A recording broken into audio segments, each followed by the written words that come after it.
चाय विस्थेरियम धैर्यं च लाघवं प्रत्यक्षं च निर्लिप्तं घटस्य सप्तसाधनम्। यह हमारे क्या बताए गए हैं, सप्त साधन बताए गए हैं कि शोधन होती है दृढ़तम, स्थैर्य, धैर्य, लाघवम, प्रत्यक्षम और निर्लिप्तम। ध्यान से क्या होता है, प्रत्यक्षम की स्थिति आती है।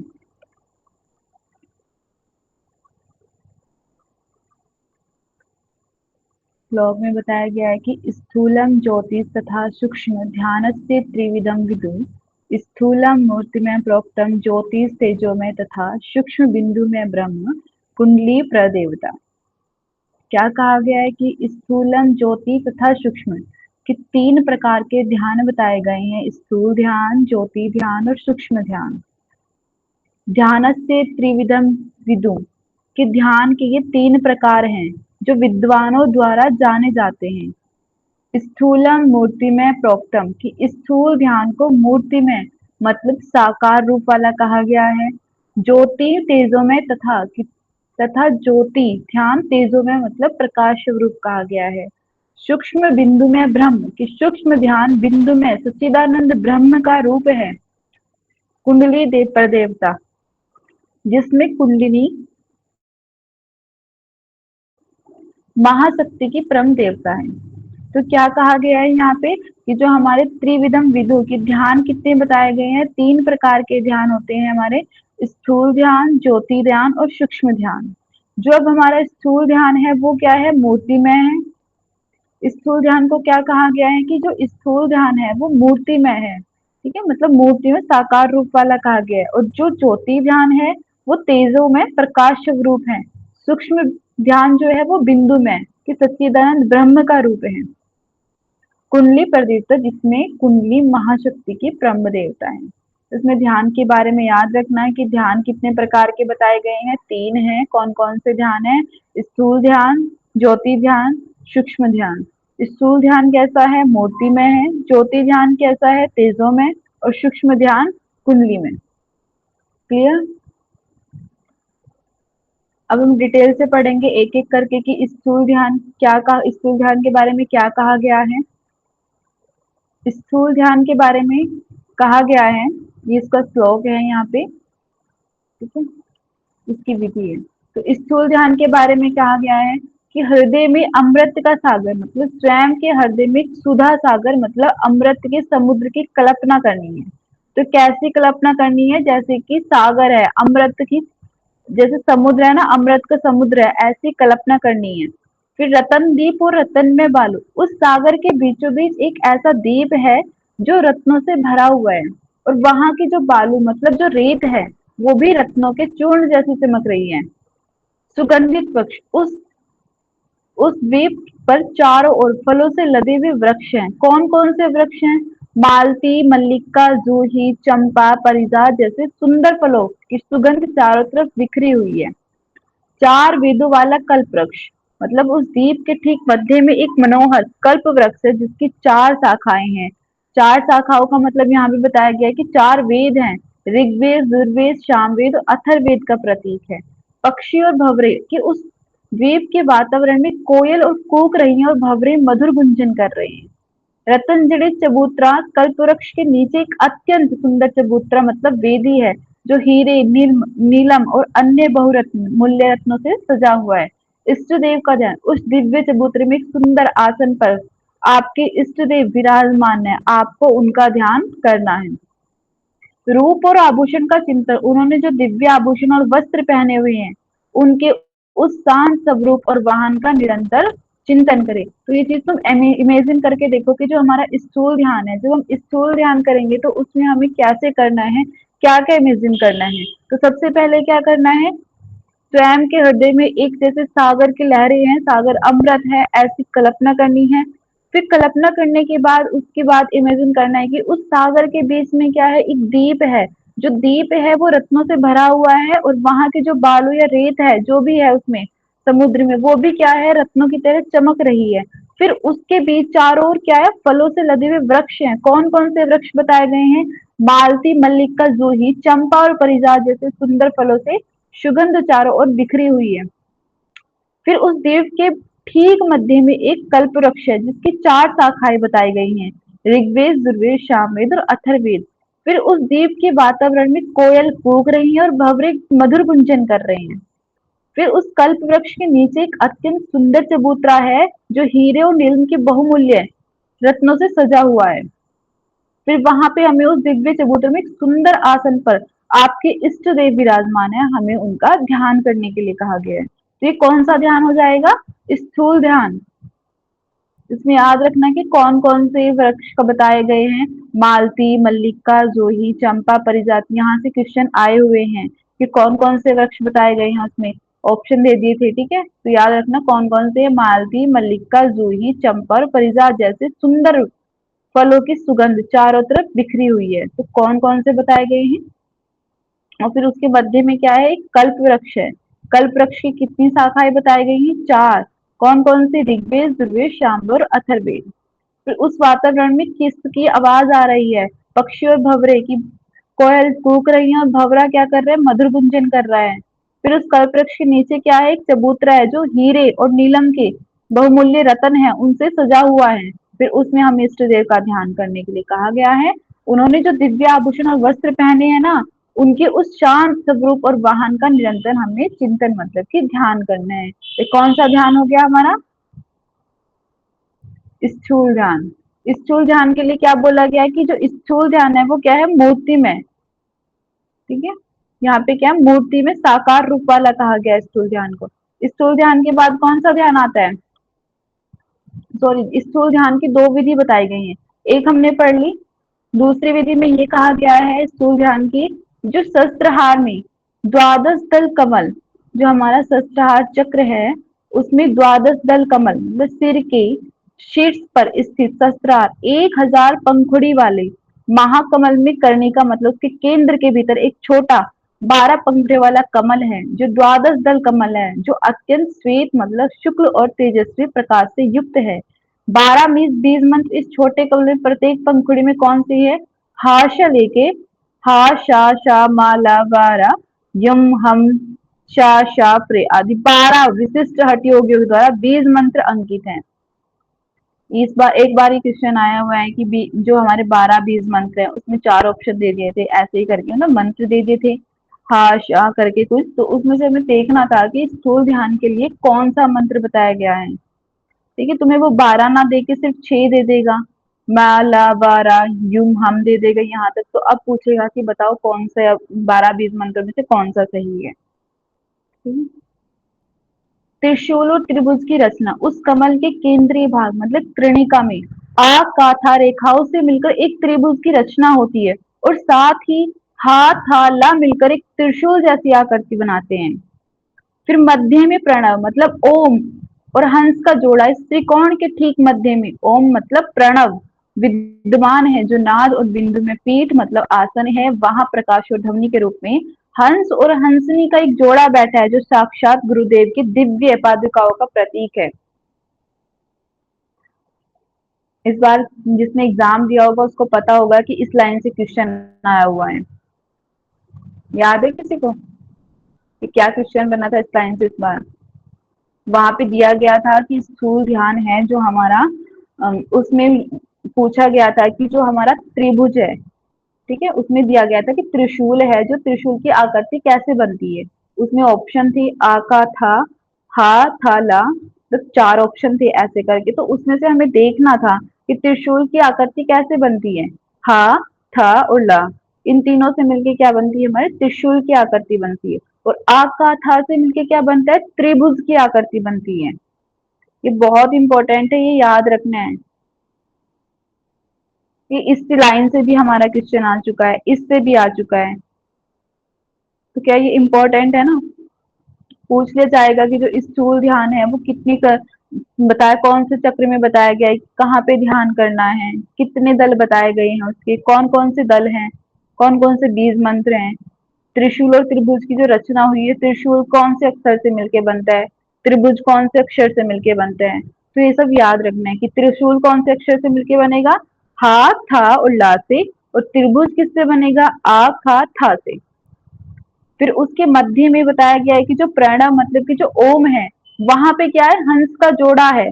उस त्रिकोण के मध्य में जो ओम है वहां पे नाद और बिंदु में पीठ है, वहां प्रकाश और ध्वनि के रूप में हंस और हंसनी, कि हंस का जोड़ा मतलब हंस और हंसनी का एक जोड़ा बैठा है, जो साक्षात गुरुदेव की दिव्य पादुकाओं का प्रतीक है। किसका प्रतीक बताया गया है?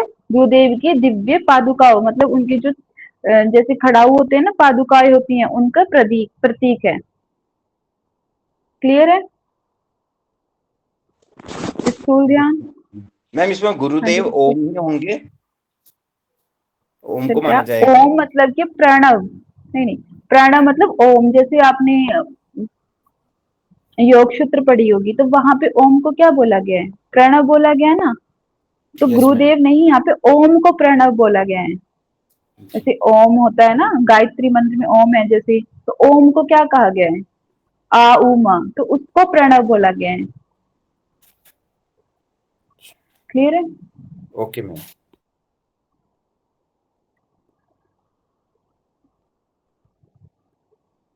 आगे बताया गया है फिर स्थूल ध्यान के बारे में। गुरुदेव का दिव्य स्वरूप, उस स्थान पर दो हाथ मतलब द्विभुज और तीन नेत्र त्रिलोचन वाले दिव्य गुरुदेव का ध्यान करना है। वस्त्र और आभूषण के बारे में कहा गया है कि मैं श्वेत वस्त्र मतलब श्वेतांबर धारण किए हुए है, उनके शरीर पर श्वेत चंदन का लेप लगा हुआ और मैं श्वेत पुष्पों की माला पहने हुए हैं। उनके साथ उनकी शक्ति मतलब करुणा कृपा भी विद्वान है। इस प्रकार गुरुदेव के दिव्य रूप में निरंतर ध्यान करना ही दूसरी विधि का स्थूल ध्यान कहा गया है। पहली विधि में क्या करना है हमको? यहाँ पे हमें क्या करना है? समुद्र की तुलना की गई है कि समुद्र है जो शुद्ध मतलब सुधा सागर मतलब अमृत के समुद्र की कल्पना करनी है। फिर उसके बीच में हमें रत्नों से भरा बालू रेते करके फिर जो जो ये बताए गए हैं, हमारे वृक्ष बताए गए हैं, उनका ध्यान करना, ये हमारी पहली विधि हो जाएगी। दूसरी विधि में इन्होंने बताया कि जो शस्त्रहार चक्र है उसमें द्वादश दल कमल है, उसका ध्यान करना है। शस्त्रहार में कितनी बताए गए हैं? द्वादश मतलब कि 12 पंखुड़े बताए गए हैं। कौन से 12 पंखुड़ियों के 12 बीज मंत्र कौन से हैं? ये लिखे हैं जो हमारे, ये क्या है, 12 पंखुड़ियों के 12 बीज मंत्र है। फिर यहाँ पे त्रिशूल और त्रिभुज की रचना करनी है। त्रिशूल कौन से अक्षर से मिलकर बन सकता है? है, लैथ, है से। और त्रिभुज किससे बनता है? आ, का, था से। फिर इसके मध्य में प्रणव और हंस का जोड़ा कहा गया है। फिर उसके बाद गुरुदेव का दिव्य स्वरूप की तुलना करनी है। फिर वस्त्र और आभूषण बताए गए हैं उनके कि कैसे वस्त्र हैं, श्वेतांबर मतलब श्वेत वस्त्र धारण करते हैं, उनको क्या बोला गया? श्वेतांबर। ये था हमारा स्थूल ध्यान। स्थूल ध्यान के बाद क्या आता है हमारा? ज्योति ध्यान। ज्योति ध्यान के लिए बोला गया है कि तेजो ध्यान, की ज्योति ध्यान या फिर तेजो ध्यान। यहाँ पे महर्षि ज्ञान क्या कहते हैं कि चंड कपाली को, कि मैंने तुम्हें स्थूल ध्यान के बारे में बता दिया, अब मैं तुमसे ज्योतिर्ध्यान के विषयों में सुनो। मतलब मुझसे अब क्या कह रहे हैं कि मुझसे क्या सुनो, अब ज्योति ध्यान के बारे में तुम्हें बताता हूँ कि ज्योति ध्यान क्या होता है। कथितम स्थूल ध्यानम तो तेजो ध्यानम शुणु, शुणुस्व में, कि अब क्या है, सुनो मतलब कि सुनो मुझसे, कि कथितम कहता हूँ स्थूल ध्यान के बारे में।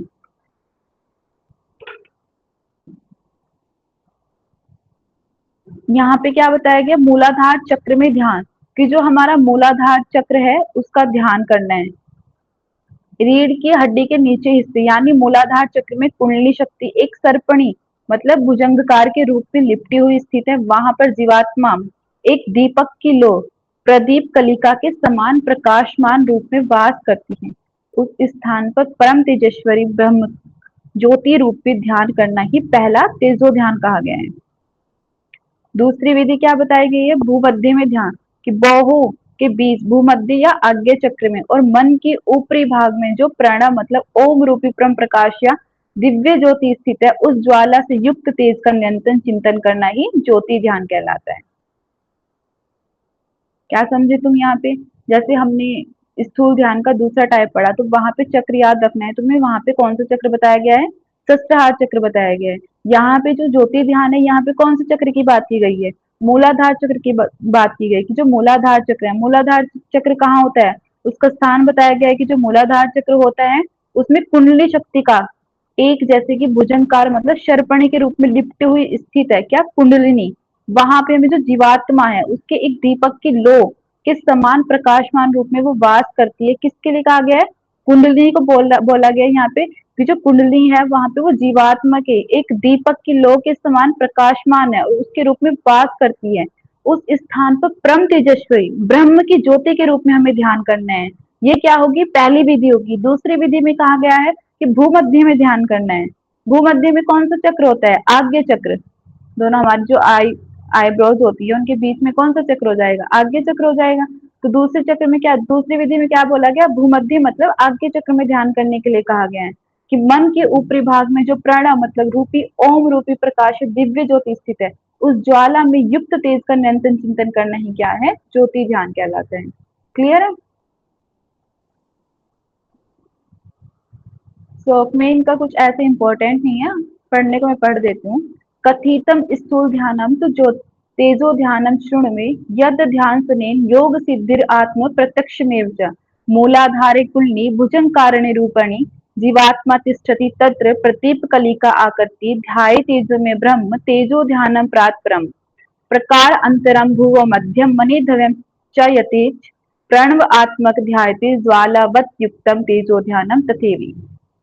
तो सेम यही बताया गया है कि मूलाधार है, मूलाधार में क्या बोला गया है कि जो मूलाधार चक्र है उसमें कुंडलिनी है, उसको क्या किसके आकार वाली है, वो भुजंगारिणी की आकार वाली है। उसमें किसका ध्यान करना, जीवात्मा एक दीपक की लौ के समान जीवात्मा तिष्ठत प्रदीप कलिका आकृति कि प्रदीप कलिका आकृति मतलब जो हमारी दीपक की लौ है उसकी आकृति के समान प्रकाश रूप में ध्यान करना है वहां पे। ठीक है, ये कौन सा ध्यान हो गया हमारा, ज्योति ध्यान। ज्योति ध्यान के बाद आता है हमारा सूक्ष्म ध्यान। यहाँ पे कहा गया है जो हमारा तीसरा ध्यान है वो है हमारा सूक्ष्म सूक्ष्म ध्यान। सूक्ष्म ध्यान के लिए बोला गया है कि कुंडलिका गमन मतलब जागृत होने पर वह कुंडली शक्ति जीवात्मा के साथ मिलकर नेत्र रूपी छिद्र या ब्रह्मरंध्र में के मार्ग से बाहर निकलती है और सुषुम्ना रूपी राजमार्ग पर विहार करती है। अपनी चंचलता के कारण इसे सामान्य रूप से देख पाना अत्यंत कठिन है कि जो सूक्ष्म ध्यान है वो क्या है, हमारे हाईएस्ट लेवल का ध्यान बताया गया है। तो ये क्या है, यहाँ पे जो हमारी आंखें होती हैं उनसे देख पाना क्या है, ये अत्यंत कठिन है सामान्य रूप से। सांभवी मुद्रा की स्थिति बताई गई यहाँ पे कि जो योगी है वो सांभवी मुद्रा का अभ्यास करते हुए इस ध्यान योग में सफलता प्राप्त करता है। यह सूक्ष्म ध्यान अत्यंत गोपनीय मतलब गुप्त है और देवताओं के लिए भी क्या बोला गया है कि दुर्लभ है। देवता भी सूक्ष्म ध्यान के लिए तरसते हैं, उनको भी आसानी से नहीं प्राप्त होता है सूक्ष्म ध्यान। ध्यान की तुलना की गई है कि महर्षि किरण कहते हैं कि जो हमारा स्थूल ध्यान, जो स्थूल ध्यान, ज्योति ध्यान और सूक्ष्म ध्यान है, तो यहाँ पे बताया गया है कि जो स्थूल ध्यान है वो ज्योति ध्यान से 100 गुना श्रेष्ठ है और ज्योति ध्यान सूक्ष्म ध्यान से 1 लाख गुना श्रेष्ठ है। ये लाइन बहुत इंपॉर्टेंट है, याद रखना, आ जाती है एग्जाम में कि स्थूल ध्यान ज्योति ध्यान से कितने गुना श्रेष्ठ है, 100 गुना। फिर ज्योति ध्यान सूक्ष्म ध्यान से कितना है, 1 लाख गुना श्रेष्ठ है। तो सबसे सर्वश्रेष्ठ ध्यान कौन सा हो जाएगा हमारा, सूक्ष्म ध्यान।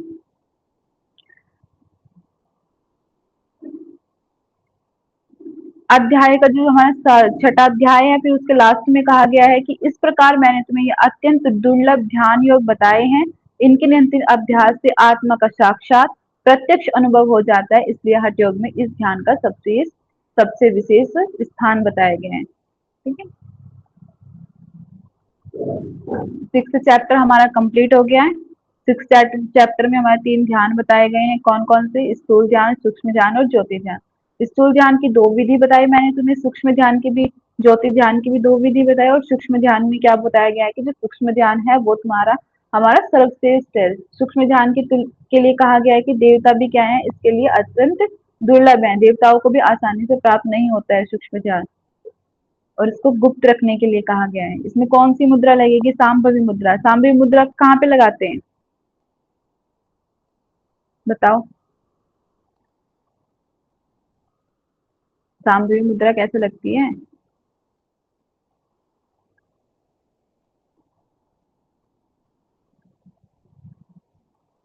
आगे जैसे हमारा आगे चक्र होता है तो वहां पे हम कौन सी सांभवी मुद्रा लगाते हैं। ठीक है, दोनों आंखों के बीच में। अब हम पढ़ते हैं next 7th chapter. 7th chapter का नाम क्या है हमारा, समाधि। लास्ट चैप्टर है हमारा समाधि। हमने पहला चैप्टर पढ़ा षटकर्म, दूसरा आसन, तीसरा मुद्रा, फिर प्रतिहार, प्राणायाम, ध्यान। षटकर्म में हमने क्या पढ़ा, 6 षटकर्म होते हैं हमारे, धोती, बस्ती, नेति, नौली, त्राटक, कपालभाति। आसन कितने पढ़े हमने इसमें, भगवान शिव के अकॉर्डिंग 84 आसन बताए गए हैं। और मृत्युलोक में सिद्धि प्राप्त करने वाले 32 आसन बताए गए। मुद्राएं कितनी पड़ी? 25 मुद्राएं पड़ी। 25 मुद्रा में से 16 मुद्राएं हैं, 4 हमारे बंद हैं और 5 हमारी धारणाएं हैं। कुल मिलाकर 25 मुद्राएं होगी। फिर हमने प्रत्याहार पढ़ा। प्रत्याहार के लिए कहा गया कि काम आदि रूप का नाश होना ही प्रत्याहार है। प्रत्याहार के लिए पुरस्कार तिरस्कार आत्मा में सबको विलीन करना ही क्या है? प्रत्याहार कहा गया। प्राणायाम के बारे में पढ़ा हमने कि प्राणायाम करने से पहले स्थान काल मिताहार नाड़ी शुद्धि का अभ्यास करना है, उसके बाद प्राणायाम करना है। प्राणायाम कितने बताए गए हैं? जिसको कुंभक कहते हैं वो 8 बताए गए हैं। फिर अभी हमने आज की क्लास में पढ़ा ध्यान। ध्यान कितने बताए गए हैं? 3 बताए गए हैं, स्थूल ध्यान, सूक्ष्म ध्यान, ज्योति ध्यान। आगे बढ़ते हैं, अब हम पढ़ते हैं समाधि के बारे में। धीरण संहिता के अकॉर्डिंग इसमें 6 समाधि बताई गई है। समाधि के जो प्रकार होते हैं वो 6 प्रकार की समाधि बताई गई है। संभाव्यम च एव भ्राम्य खेचरी योनि मुद्रा ध्यानम नादम रसानंदम लय सिद्धि चतुर्विधा पंचदा भक्ति योगेन मनोमूर्छा च षड्विधा षड्विधो अयम राजयोगम प्रत्येकम धारिये। क्या कहा गया है कि हमारे 6 प्रकार की समाधि होती है। पहले ध्यान योग, नाद योग, रसानंद समाधि, लय योग समाधि, भक्ति योग समाधि और मनोमूर्छा समाधि। जो हमारे ध्यान योग समाधि होती है उसमें हम सामूहिक मुद्रा लगाते हैं। नाद योग में भ्रामरी, रसानंद में खेचरी, लय योग समाधि में योनि मुद्रा और भक्ति योग में इष्ट देव की भक्ति करते हैं। और मनोमूर्छा समाधि है मनोमूर्छा कुंभक, जो मूर्छा कुंभक है वो लगता है। यहाँ तक क्लियर है कि घेरण संहिता में कितनी समाधि बताई गई है? 6 प्रकार की समाधि बताई गई है। कौन कौन सी समाधि बताई गई है? ध्यान, नाद, रसानंद, लय योग, भक्ति योग, मनोमूर्छा। ध्यान योग में सामूहिक मुद्रा, नाद योग में भ्रामरी, रसानंद में खेचरी, लय योग में योनि मुद्रा, भक्ति योग में इष्ट देवता ईश्वर की भक्ति करनी है और मनोमूर्छा में जो मूर्छा कुंभक पढ़ा हमने वो लगा। इनको थोड़ा डिटेल से पढ़ लेते हैं।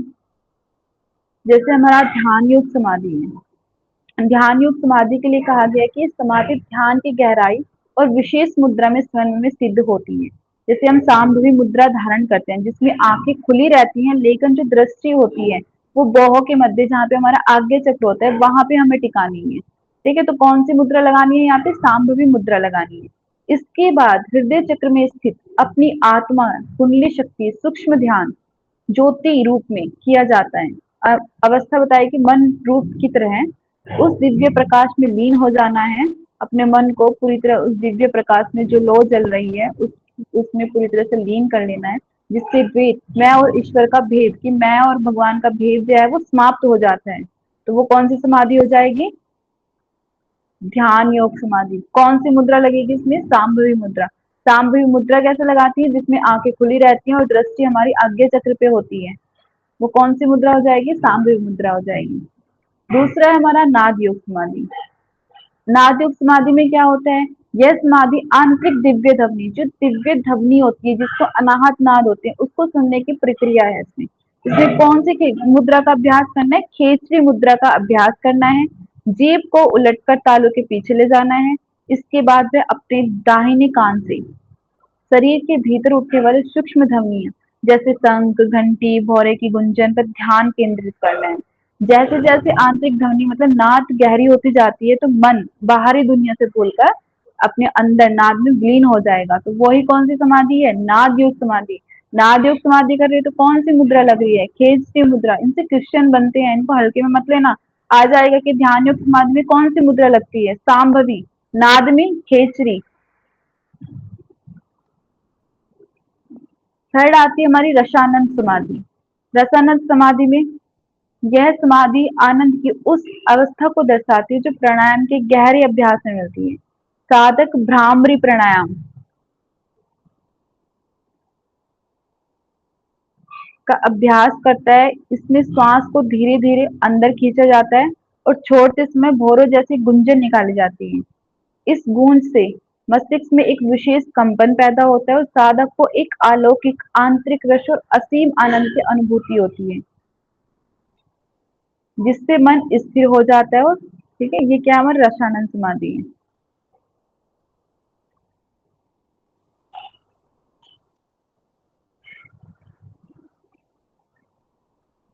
सॉरी, यहाँ पे ना गलत हो गया है। रसानंद में ना यहाँ पे वो आएगा, मैं यही देख रही हूँ ना कि यहाँ पे गलत लिख दिया मैंने। यहाँ पे रसानंद में क्या आएगा, खेचरी आएगा, और नाद में क्या आएगा, रसानंद आएगा। ये सही कर ले, मैं बाद में सही कर दूंगी, ठीक है। अभी याद रखना, जो ये हिंदी लिखी है यहाँ पे नाद योग कर लेना, और नाद योग की जगह रसानंद कर लेना,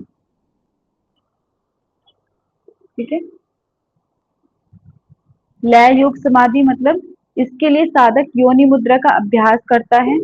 वह अपने दोनों हाथों के अंगूठे और उंगलियों से कान, आंख, नाक और मुंह के छिद्रों को बंद कर लेता है। तो लय सिद्धि में कौन सी, योनि मुद्रा। नेक्स्ट है भक्ति योग समाधि। इसमें हमें इष्ट देव भगवान ईश्वर का ध्यान करना है।